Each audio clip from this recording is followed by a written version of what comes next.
Hello mga lalabs! So, nandito ako sa bahay ng kapatid ko at nagluluto ako ng stir fry. Dinalan ko siya ng vegetables para makaluto. So, ayan.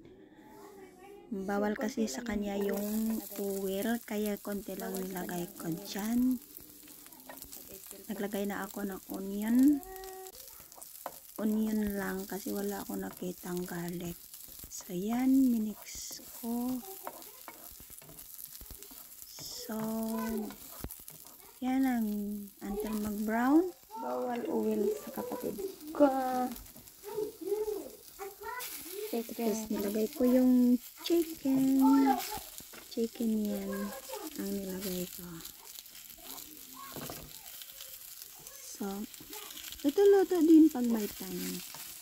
May sakit kasi yung kapatid ko. Hirap magluto. Ang sakit ang ulo niya. Ayan na, brown na yung chicken. So, dinagdagan ko ng konting oil talaga kasi dumikit yung chicken kaya ganyan.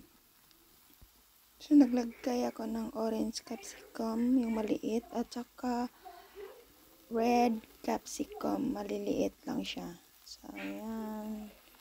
Nilagay ko. So, ayan na.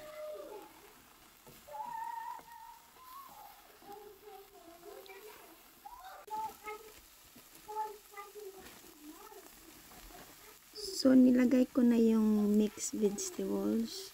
Hindi ko na siya hinugasan kasi malinis na yung nasa papak. So, na talaga siya. Malinis siya. Kaya, yan, diretso ko na agad sa frying pan. So, ayan na. Nilagyan ko ng konting tubig. Konti lang. Tapos, halo-halo. Tapos soy sauce. May dato puti sila. Silver swan pala yan. Hindi dato puti. May silver swan sila. Binilihan nila yan sa Philippine shop. So yan, nilagyan ko ng silver swan. Tapos sinalo. Then magic sarap. Of course may magic sarap pala dito sa kanila. Kaya yan. Nilagyan ko ng magic sarap. So, magic na yan sa sarap. So, ayan. So, naglagay din ako ng black pepper.